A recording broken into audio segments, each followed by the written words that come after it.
the rational numbers as an algebraic structure is very nice.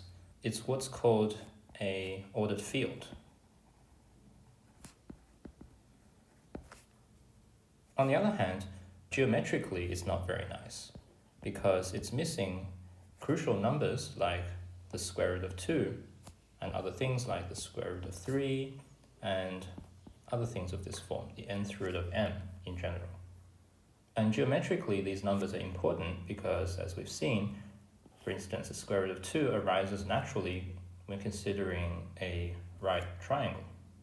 So we want a number system which is able to capture all of these geometrically important numbers.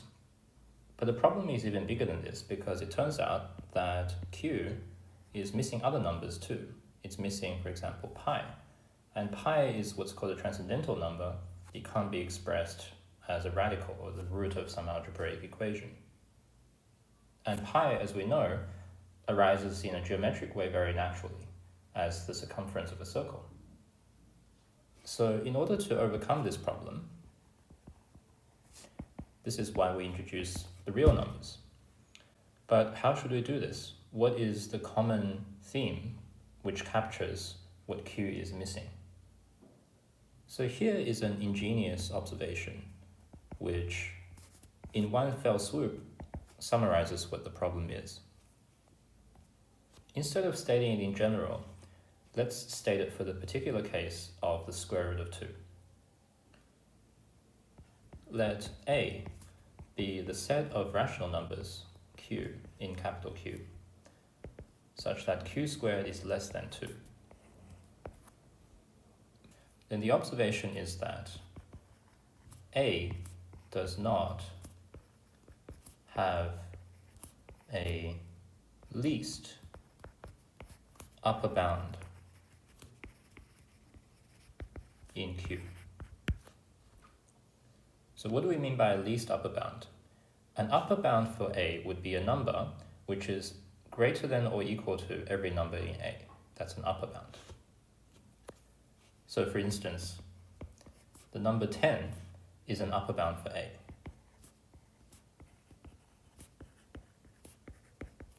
Because if Q is in A, then by definition Q squared is less than 2.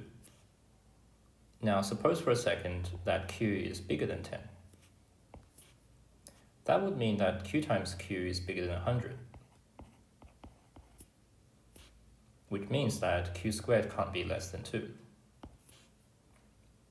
So therefore, Q must be less than or equal to 10.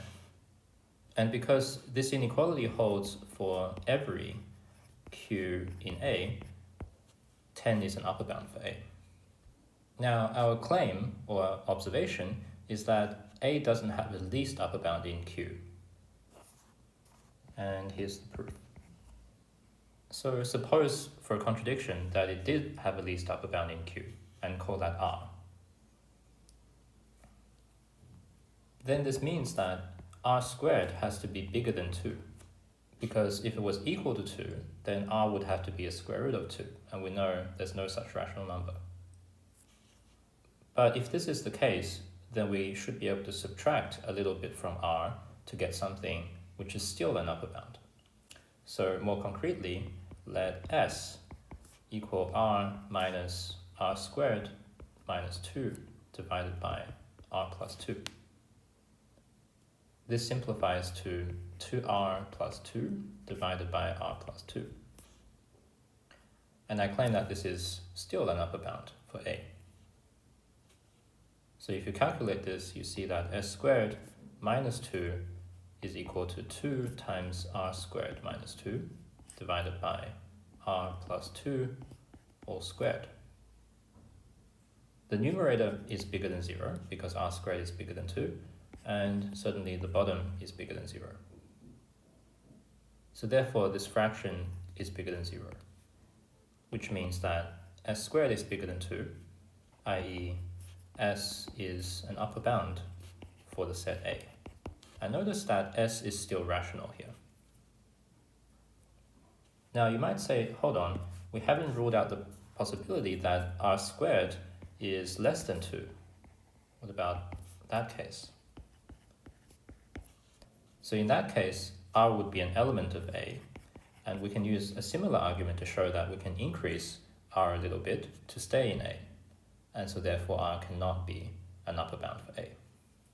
And I'll leave you to figure out the details of that argument. So this proves that the set A doesn't have a least upper bound in Q. Now, why is this so important? Because we already know that there's no rational number which squares to 2. The reason that is so important is that this notion of least upper bound describes all of the numbers which are missing from Q. And this is the observation that leads to the construction of the real numbers. So the key to understanding the difference between the rational numbers and the real numbers is that not every subset in Q has a rational least upper bound. Whereas we're going to define the set of real numbers in an abstract way so that it has this property. That is, every subset A of R has a least upper bound in R. Now, to actually make this precise, we need to have a caveat here, which is that we only consider, firstly, non-empty subsets. Because if we have an empty set, then in the real numbers, there is no least upper bound.